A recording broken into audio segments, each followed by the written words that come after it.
सुनेंगे सब बच्चे ध्यान से।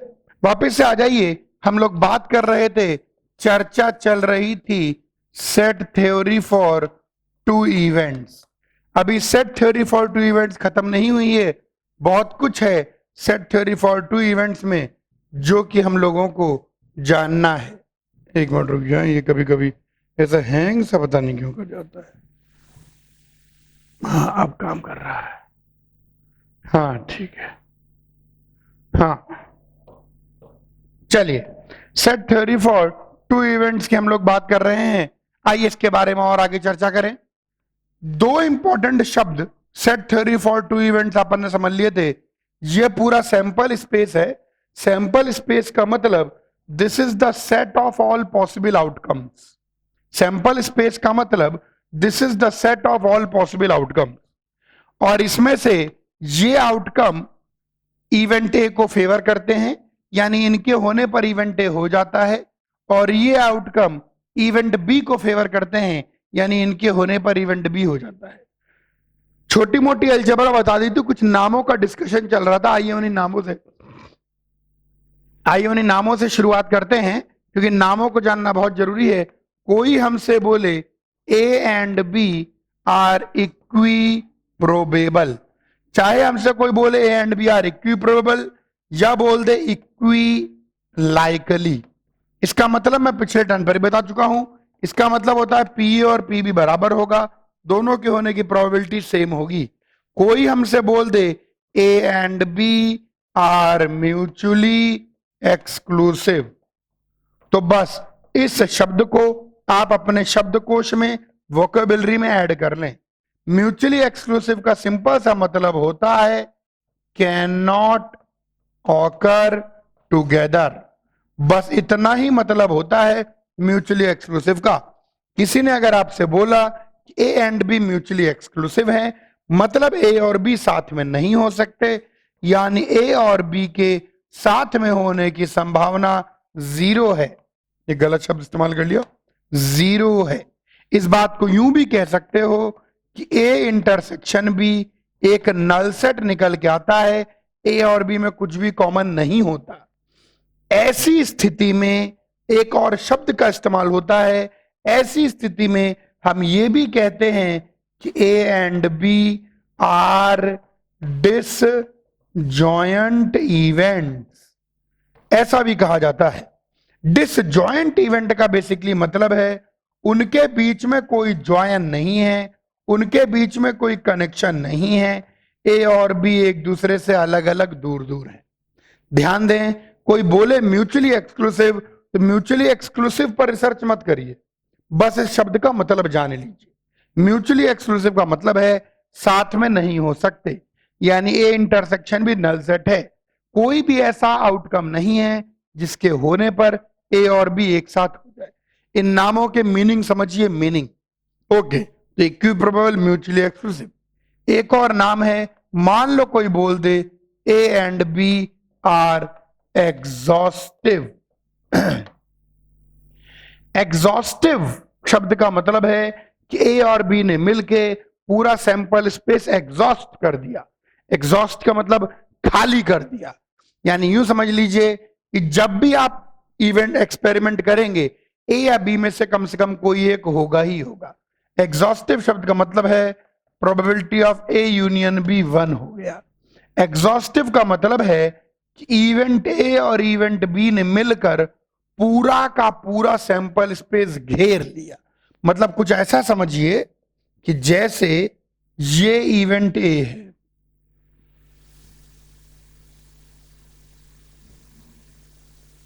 ऐसे, और ऐसा समझिए कि ये इवेंट बी है।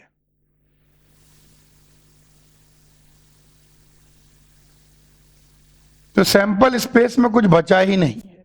ये जो ऑरेंज रंग से है ये इवेंट बी है, और जो येलो रंग से है वो इवेंट ए है। तो अब मुद्दे की बात ये हो गई कि आप कभी भी एक्सपेरिमेंट करेंगे तो ए या बी में से कम कोई एक होगा ही होगा। एग्जॉस्टिव का मीनिंग समझिए। एग्जॉस्टिव का मतलब है when ever experiment is done at least one of ए और बी विल ऑकर। ये मतलब होता है एग्जॉस्टिव का। ये अभी शब्द समझने, अभी तो प्रोबेबिलिटी शुरू हुई है। तो अगर कोई बोलता है ए एंड बी एग्जॉस्टिव है, यानी ए और बी ने पूरे सैंपल स्पेस को खाली कर दिया है, यानी कभी भी आप एक्सपेरिमेंट करेंगे तो ए या बी में से कोई एक होगा ही होगा। ए एंड बी अगर एग्जॉस्टिव है, यानी ए एंड बी ने मिलकर पूरा सैंपल स्पेस खाली कर दिया है। कभी भी आप एक्सपेरिमेंट करेंगे तो ए या बी में से कम कोई एक होगा ही होगा। ये होता है एग्जॉस्टिव का मतलब। अगर कोई बोले ए एंड बी एग्जॉस्टिव है, इसका मतलब probability of A union B कितनी है? 1। यहां पर नेक्स्ट अब मैं बताने जा रहा हूं कंडीशनल प्रोबेबिलिटी। कंडीशनल प्रोबेबिलिटी, बिल्कुल ध्यान से कंडीशनल प्रोबेबिलिटी पर ध्यान देना है। जो बात मैं कहने जा रहा हूं उस पर ध्यान देना है। कंडीशनल प्रोबेबिलिटी सुनना है ध्यान से। कंडीशनल प्रोबेबिलिटी का मतलब हुआ प्रोबेबिलिटी किसी कंडीशन के ऊपर, प्रोबेबिलिटी जो किसी कंडीशन पर निर्भर हो।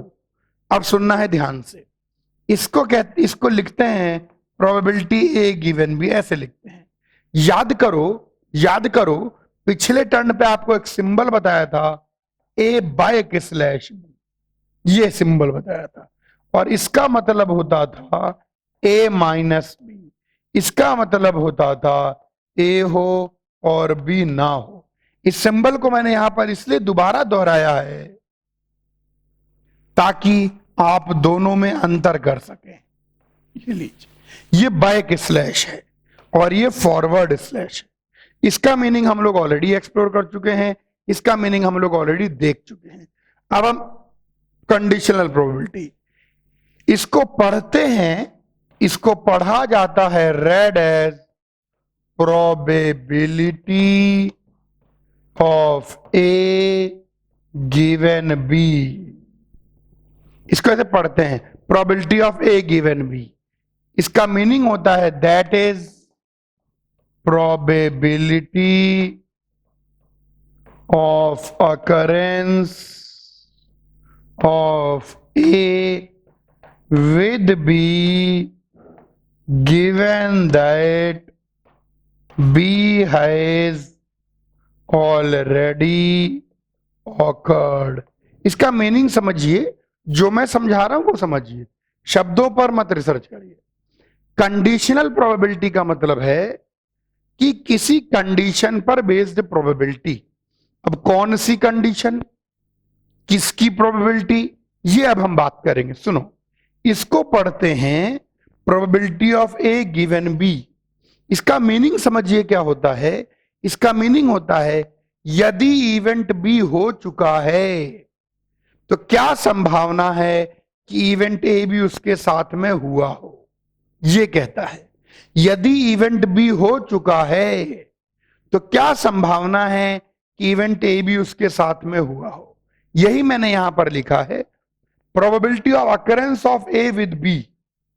ए का बी के साथ ऑकर करने की probability given that B has already occurred. अगर इवेंट बी हो चुका है, अब मैं इसको पहले सिंपल शब्दों में समझाता हूं। जैसे मान लीजिए, इसको ढंग से समझिए।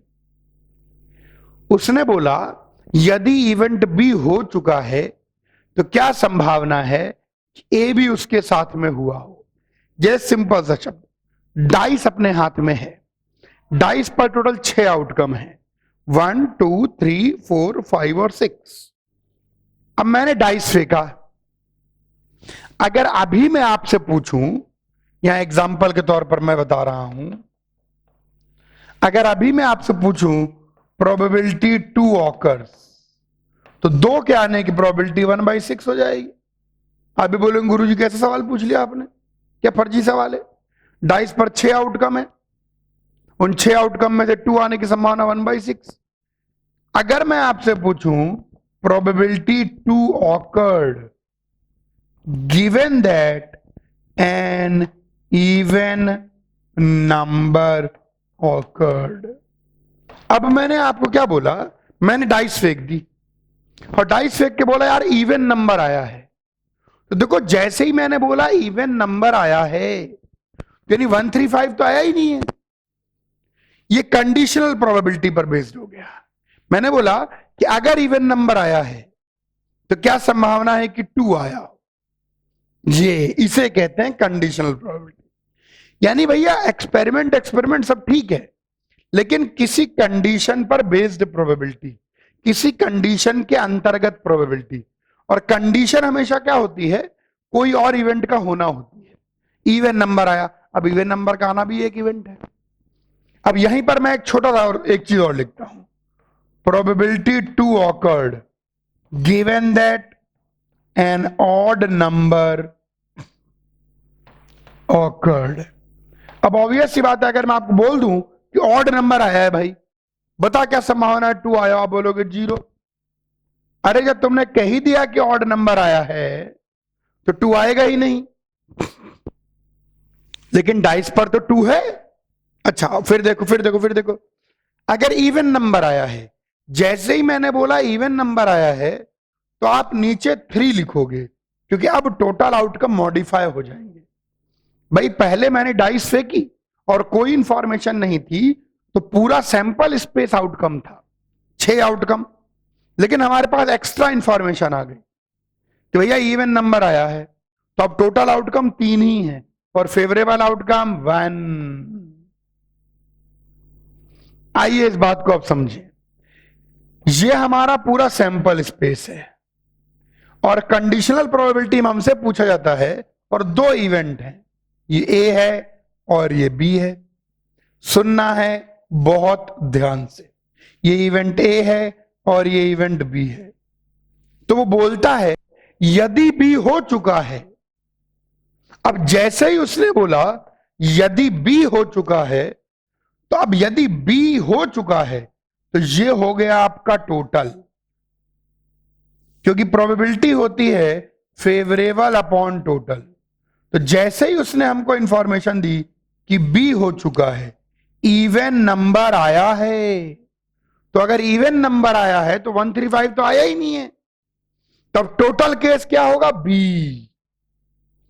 और फेवरेबल केस क्या होगा, ए का बी के साथ में होना। अब ये हो जाएगा फेवरेबल।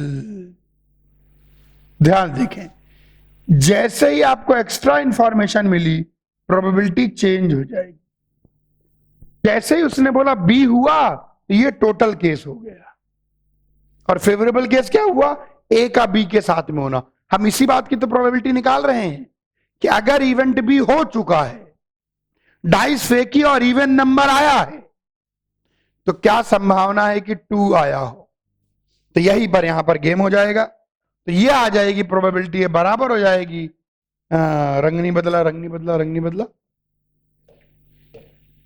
तो ये बराबर हो जाएगी टोटल केस क्या हुआ, बी का होना, और फेवरेबल ए का बी के साथ में होना।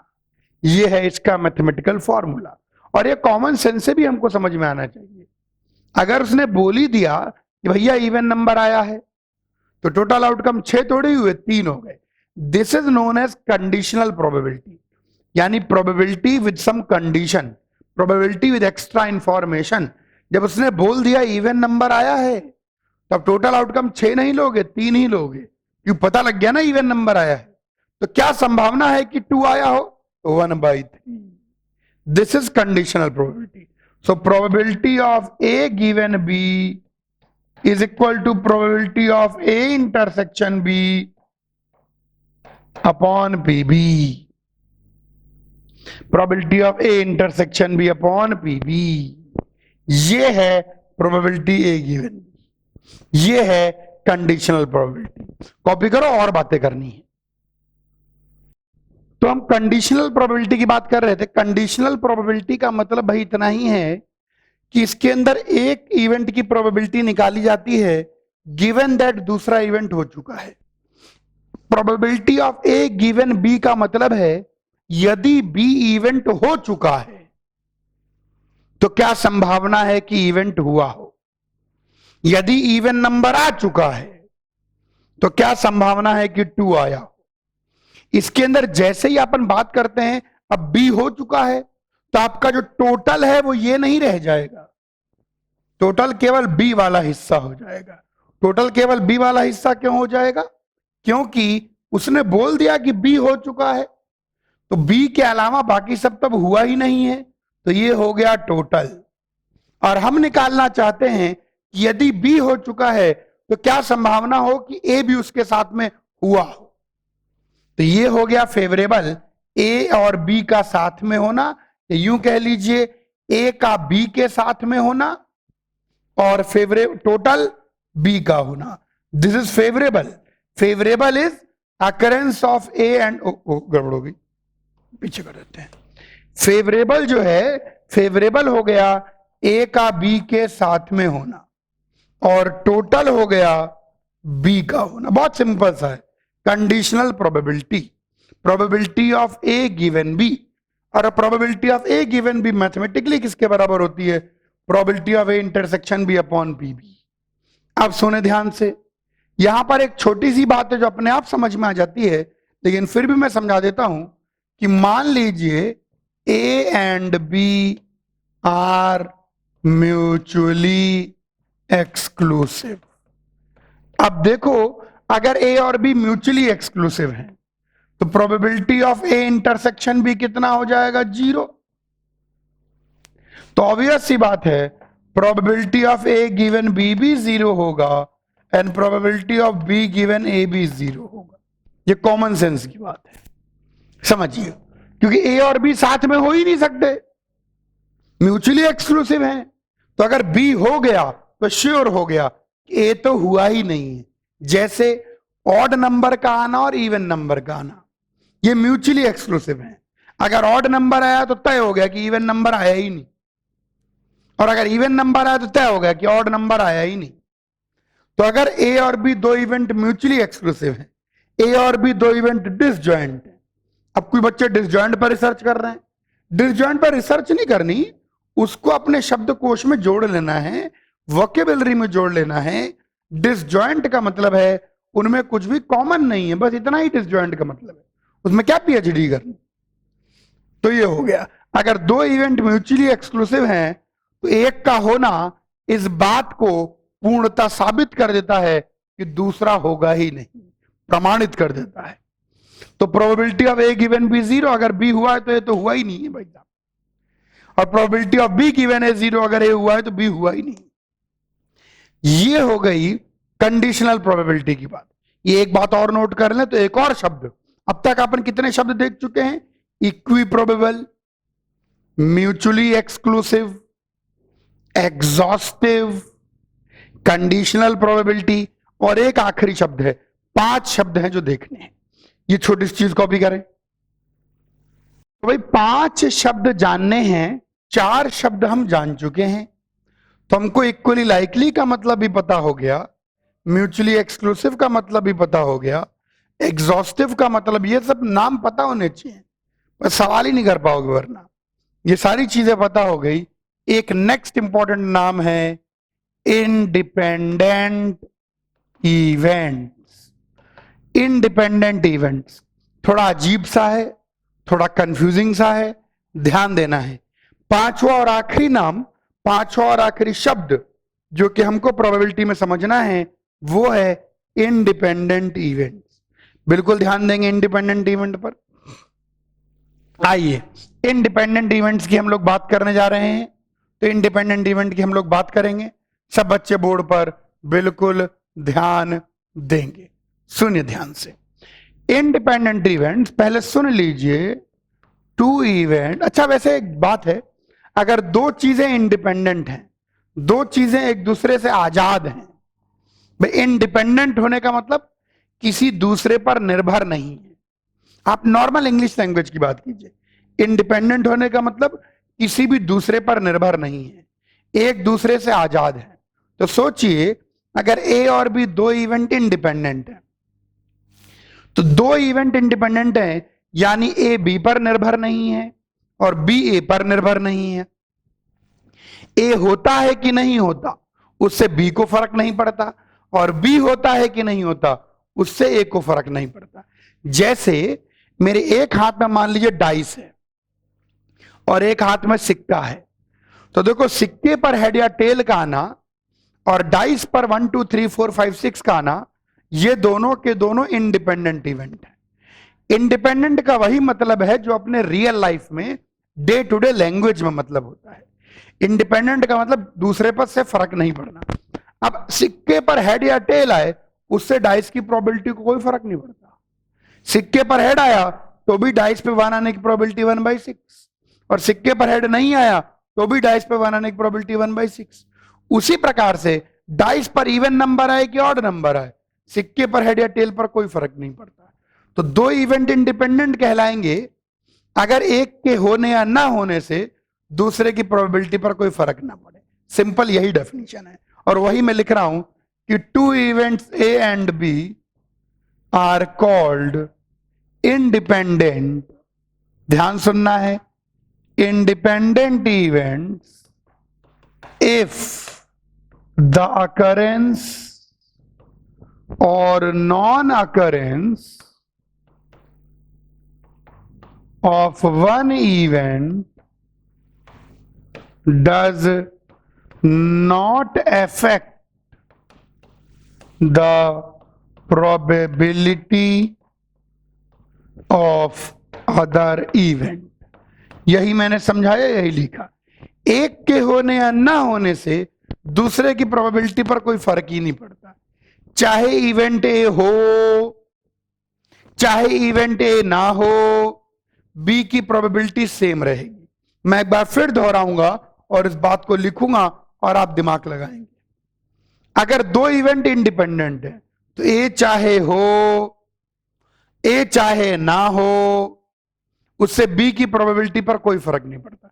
अब इधर देखिए, अगर A and B are independent, अब सोचिए अगर ए और बी इंडिपेंडेंट है तो समझो, अगर ए और बी इंडिपेंडेंट हो गए तो सोच के बताइए probability of A given B कितना होगा? प्रोबेबिलिटी ऑफ ए ही होगा। Probability of A given B dash कितना होगा?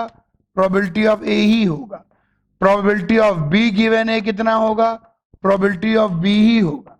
Probability of B given A dash कितना होगा? प्रोबेबिलिटी ऑफ बी ही होगा। समझो समझो समझो, अगर ए और बी इंडिपेंडेंट है तो बी चाहे हो या बी ना हो, प्रोबेबिलिटी ऑफ ए को कोई फर्क नहीं पड़ता। तो probability of A given B P A ही होगा, क्योंकि ए और बी इंडिपेंडेंट है।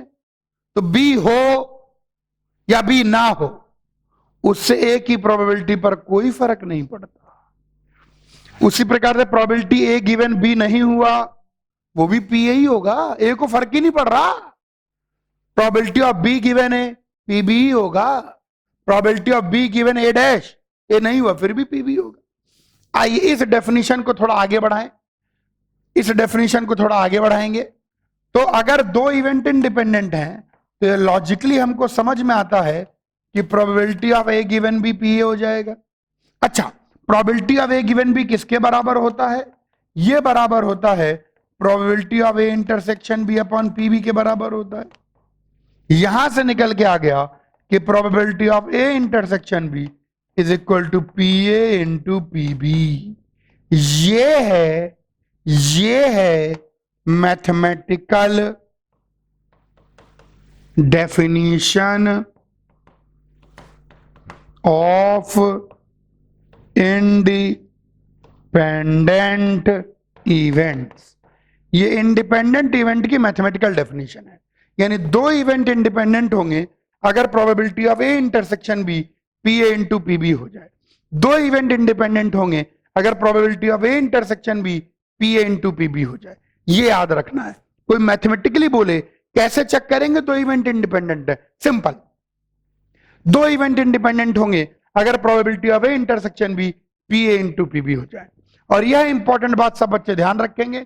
और इंडिपेंडेंट इवेंट की डेफिनेशन बड़ी सिंपल सी है कि दो चीजें अगर एक दूसरे से आजाद हैं, एक दूसरे पर निर्भर नहीं करती, तो एक हो रहा है या नहीं हो रहा है उससे दूसरे को कोई फर्क नहीं पड़ता। और यह है इंडिपेंडेंट इवेंट की मैथमेटिकल डेफिनेशन। दो इवेंट इंडिपेंडेंट होंगे अगर probability of A intersection B बराबर हो जाए पी ए इंटू पीबी के। कॉपी करिए पूरा। इंडिपेंडेंट इवेंट, सुनो ध्यान से, दो इवेंट इंडिपेंडेंट है कि नहीं ये सोच के या वेन डायग्राम देख के नहीं पता लगाया जा सकता। म्यूचुअली एक्सक्लूसिव इवेंट या बाकी सब कुछ पता लग सकता है, इंडिपेंडेंट इवेंट कभी भी वेन डायग्राम देख के नहीं पता लग सकता, ये ध्यान रखें, बिल्कुल इस बात को मन में बिठा लें। वेन डायग्राम से इंडिपेंडेंट इवेंट नहीं पता लगते। दो इवेंट इंडिपेंडेंट है कि नहीं इसको पता लगाने का एक ही तरीका है, आप probability of A intersection B निकालिए और पी ए और पी बी निकालिए। अगर probability of A intersection B P A into P B के बराबर हो गया तो वो इंडिपेंडेंट हैं, और अगर probability of A intersection B P A into P B के बराबर नहीं हुआ तो वो इंडिपेंडेंट नहीं है। ध्यान रखना, इंडिपेंडेंट इवेंट एक मैथमेटिकल कॉन्सेप्ट है जो कि वेन डायग्राम पर आधारित नहीं है। ये कोई वेन डायग्राम का कोई ऑपरेशन नहीं है, यूनियन या इंटरसेक्शन की तरह देख लेंगे, है ना, इसको ऐसे नहीं दिखाया सकता। म्यूचुअली एक्सक्लूसिव दिख जाता है क्योंकि ए इंटरसेक्शन भी उसमें जीरो हो जाएगा, ए और बी में कुछ भी कॉमन नहीं होगा, लेकिन यहां पर ए और बी में कुछ ना कुछ कॉमन होगा क्योंकि प्रोबेबिलिटी ऑफ ए इंटरसेक्शन भी जीरो नहीं होगी। ध्यान रखना, बिल्कुल ध्यान रखना। तो यहां पर इस बात का बिल्कुल ध्यान रखेंगे कि इंडिपेंडेंट इवेंट, अब वेन डायग्राम देखकर ये बताओ मुझे, वेन डायग्राम देखकर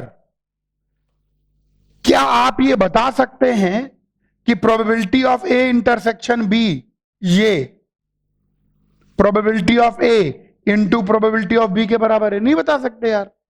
ये जो यहां पर जो एलिमेंट्स आ रहे हैं उनकी संख्या दिस के अंदर आने वाले एलिमेंट इंटू दिस के अंदर बराबर है, नहीं बता सकता। वेन डायग्राम से ए और बी का product P A into P B P A intersection B के बराबर है कि नहीं ये वेन डायग्राम देख के नहीं बता सकते, है ना। ऐसे नहीं पता लग सकता कि यार इसको इससे मल्टीप्लाई कर दिए, करके देखना पड़ेगा, ठीक है।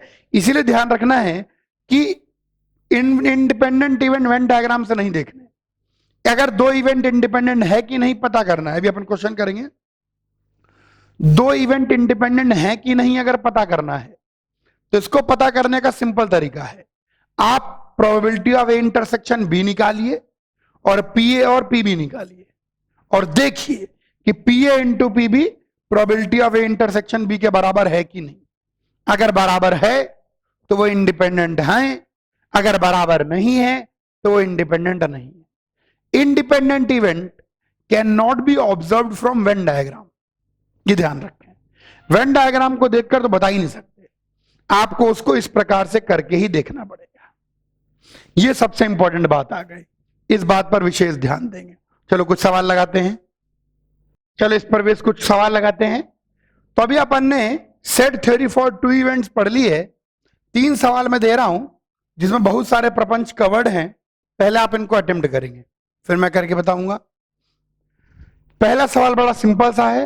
पहला सवाल कहता है probability of A union B 7/8 है, probability of A intersection B, probability of A intersection B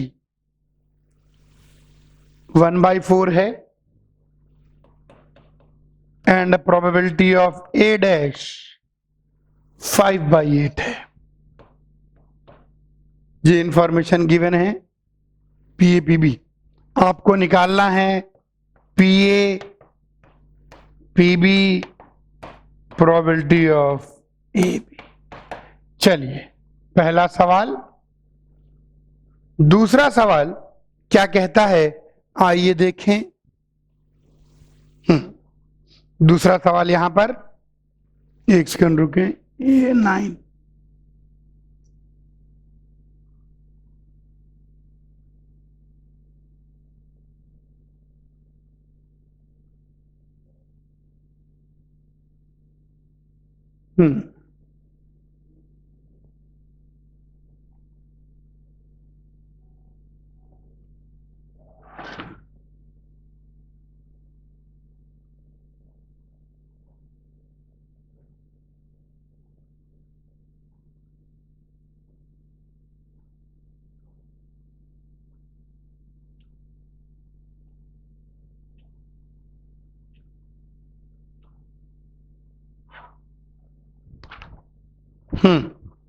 दूसरा सवाल कहता है PA is 3/8, PB is half,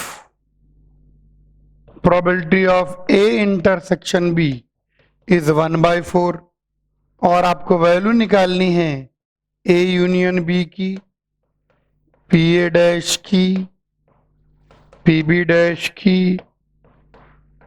A dash intersection B dash की, A dash union B dash की, A इंटरसेक्शन B डैश की,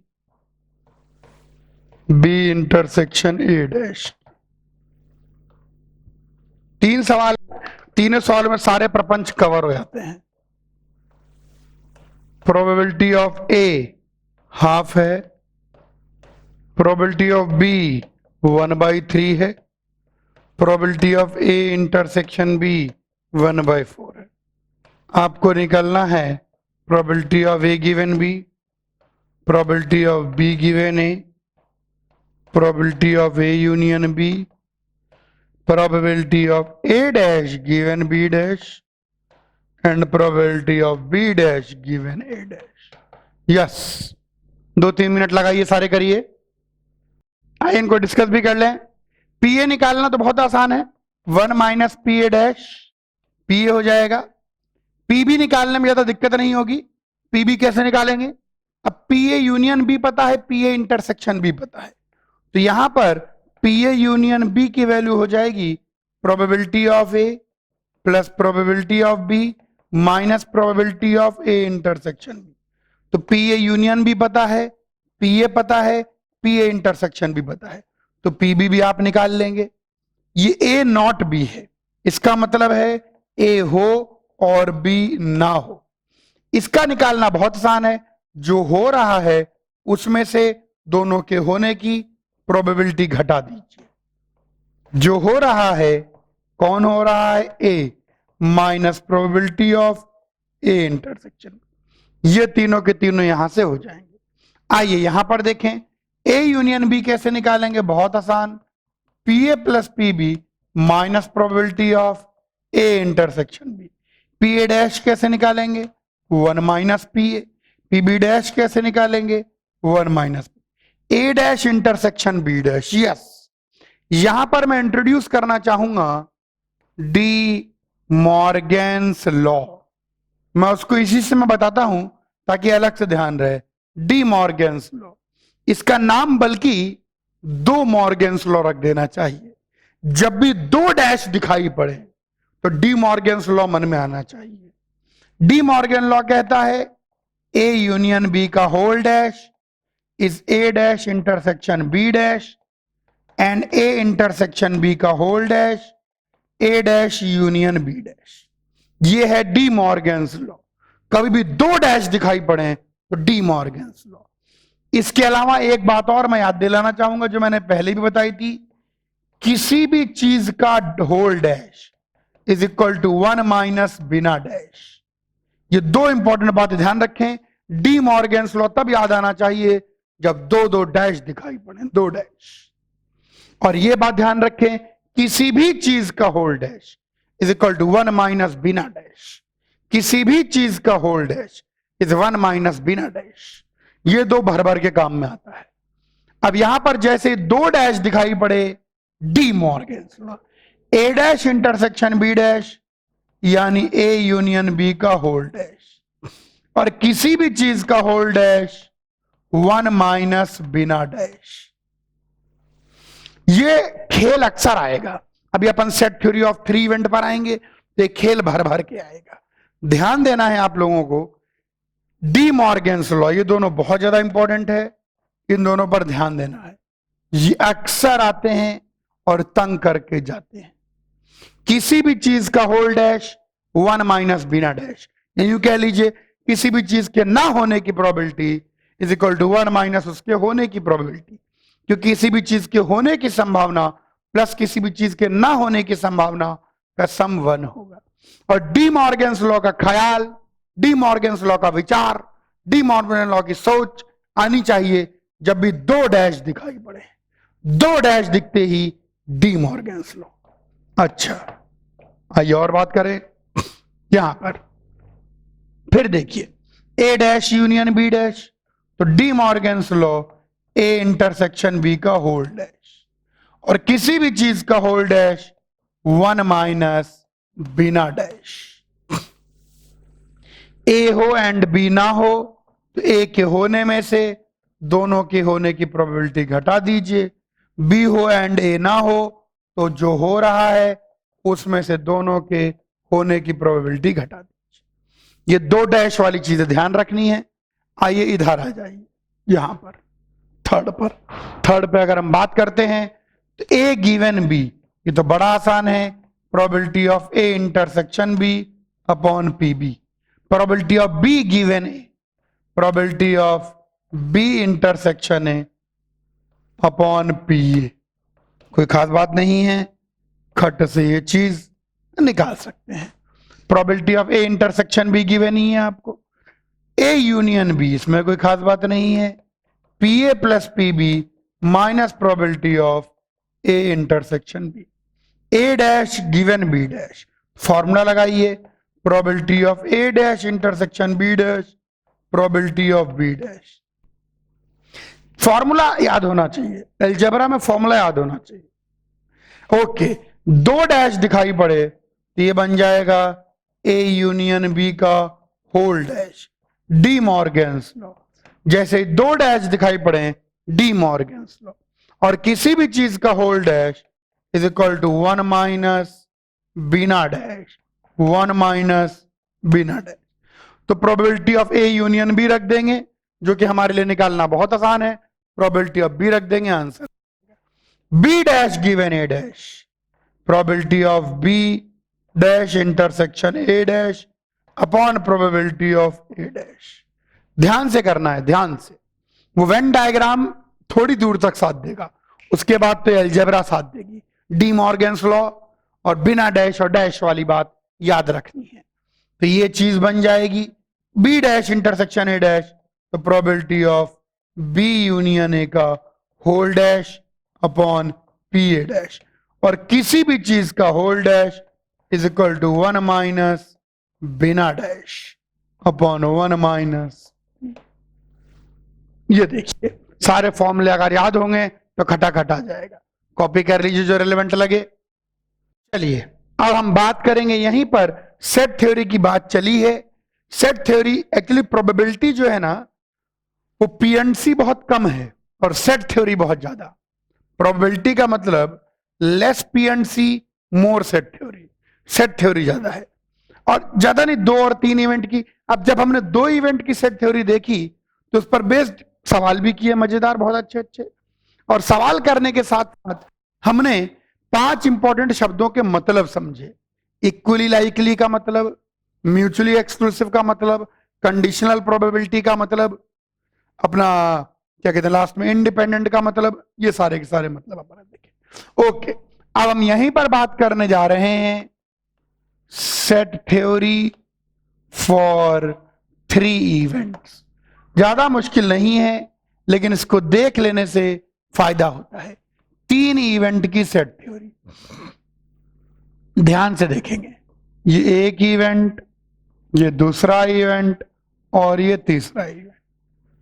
थोड़ा सा सेट थ्योरी, ये आपका सैंपल स्पेस है, बोलने की जरूरत नहीं है, सैंपल स्पेस की प्रोबेबिलिटी 1 होगी, क्योंकि ऑल पॉसिबल आउटकम जब ले रहे हैं तो ऑल पॉसिबल आउटकम में से ही कोई आउटकम आएगा। ये ए हो गया, ये बी हो गया और ये सी हो गया।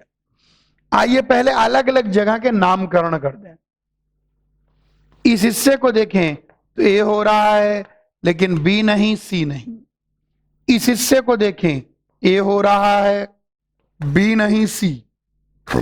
इस हिस्से को देखें, ए नहीं, बी नहीं, केवल सी। इस हिस्से को देखें, ए नहीं, बी, सी नहीं। इस हिस्से को देखें, ए हो रहा है, बी हो रहा है, सी नहीं। इस हिस्से को देखें, ए नहीं, बी हो रहा है, सी हो रहा है। इस हिस्से को देखें, ए हो, बी हो, सी हो, और इस हिस्से को देखें, न ए, न बी, न सी। ऐसे इंटरसेक्शन लगा के हिस्से लिखे जाते हैं। टोटल हिस्सों की बात करें तो 8 अलग अलग हिस्से आते हैं, 1 2 3 4 5 6 7 8, 8 अलग अलग हिस्से आते हैं एक्चुअली। ये निकल के आ गया। अब यहां पर इससे जुड़े हुए फॉर्मूले हैं, और इससे जुड़े हुए फॉर्मूले निकालने का बेस्ट तरीका मैंने वैसे भी बताया था, एरिया की तरह सोचेंगे।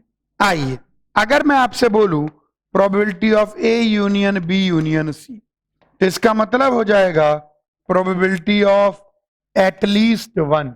यूनियन का मतलब एटलीस्ट वन होता है, केवल ए हो जाए, केवल बी हो जाए, केवल सी हो जाए, ए बी हो जाए, बी सी हो जाए, सी हो जाए, तीनों हो जाए। यानी अगर हम यहीं पर इसको वेन डायग्राम की तरह देखें तो वेन डायग्राम पर बोर्ड पर ध्यान देंगे, यस, तो ये ए है, ये बी है और ये सी है। तो अगर आप वेन डायग्राम की तरह देखें तो वेन डायग्राम पर ये ऐसा आ जाएगा।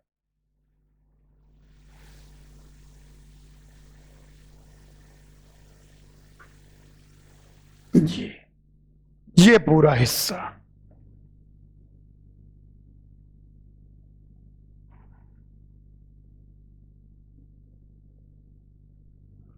ये पूरा हिस्सा A union B union C, ये केवल ए होगा, केवल बी होगा, केवल सी होगा, कुछ भी होगा। आइए इसका फॉर्मूला लिखें। इसका फॉर्मूला लिखना कोई बहुत मुश्किल काम नहीं है, इसके फॉर्मूला अपन लिख सकते हैं। आउच, ये बहुत बड़ा है। अच्छा चलो इसी पर बैक मार दो, हाँ चलो ठीक है। अब सब बच्चे ध्यान देखेंगे, फॉर्मूला लिखने के लिए वही एरिया वाला तरीका। अगर पीए हम लिखते हैं, ध्यान से देखिए, पीए लिखने से क्या होगा, हाँ, जब आप पीए लिखते हैं तो ये चारों एरिया एक एक बार आ जाएंगे, प्लस जब पीबी लिखते हैं तो ये दोनों एरिया तो एक एक बार आएंगे, लेकिन आराम से देखिए ये दो दो बार आ जाएगा, प्लस पीसी लिखते हैं तो ये एक बार आ गया, लेकिन आपने पूरा पीसी को जोड़ा है, ये दो बार, ये दो बार, और ये बीच का हिस्सा 3 बार, ये 2 बार, लेकिन आपको सब एरिया एक एक बार चाहिए। तो minus probability of A intersection B, A intersection B को अगर घटा देंगे तो ये ए इंटरसेक्शन बी वाला हिस्सा घटेगा और ये 1 और 2 हो जाएगा। यहीं पर minus probability of B intersection C, area की तरह देखें, अगर बी इंटरसेक्शन सी घटा देंगे तो दोनों एरिया घट जाएंगे और दोनों 1 1 हो जाएगा। Minus probability of C intersection A, अगर सी इंटरसेक्शन ए घटा देंगे तो ये दोनों एरिया घट जाएंगे और 1 और 0 हो जाएगा, लेकिन बीच वाला एरिया भी चाहिए, तो plus probability of A intersection B intersection C, तो आपका ये बीच वाला एरिया भी एक बार, ये लीजिए जी, आ गया पूरा A union B union C. यहीं पर कुछ फॉर्मूले और देख लें, जरूरी है। Probability of E1 exactly 1, E1 का मतलब होता है प्रोबेबिलिटी ऑफ एग्जैक्टली 1, एग्जैक्टली एक ही इवेंट ऑकर करे। तो अगर वेन डायग्राम पर हम देखना चाहें तो एग्जैक्टली एक ही इवेंट ऑकर करे, तो वेन डायग्राम पर अगर आप देखेंगे तो वेन डायग्राम पर ये वाला हिस्सा, ये एग्जैक्टली एक इवेंट, ये एग्जैक्टली एक इवेंट, और ये एग्जैक्टली एक इवेंट। यानी अब की बार हमको ये तीनों एरिया चाहिए, लेकिन एक एक बार। तो आइए प्रोबेबिलिटी ए जोड़ते हैं तो ये सारे एरिया एक एक बार आ गए, प्लस प्रोबेबिलिटी बी जोड़ते हैं तो ये एक एक बार आ गए, लेकिन ये दो दो बार आ गए, प्लस प्रोबेबिलिटी सी जोड़ते हैं तो ये एक बार, ये 2 बार, ये 2 बार और ये 3 बार आ गया, minus 2 times probability A intersection B करेंगे तो फायदा होगा कि ये पूरा ही गायब हो जाएगा और ये 3 के बजाय 1 हो जाएगा। Minus 2 times probability of B intersection C करेंगे तो बी इंटरसेक्शन सी घटाएंगे तो ये गायब हो जाएगा और ये 1 के बजाय -1 हो जाएगा। -2 times probability of C intersection A करेंगे तो 2 तो पूरा गायब ही हो जाएगा, लेकिन वो -1 के बजाय, ये -1 के बजाय ये चीज -3 हो जाएगी। तो +3 times probability of A intersection B intersection C, तब जाके आपको ये तीनों एरिए एक एक बार मिलेंगे। और डिफरेंस करने के लिए ऐसे कर देते हैं, ताकि ये हो गया प्रोबेबिलिटी ऑफ एग्जैक्टली 1। कॉपी करें और फॉर्मूले बताने हैं, कॉपी करिए।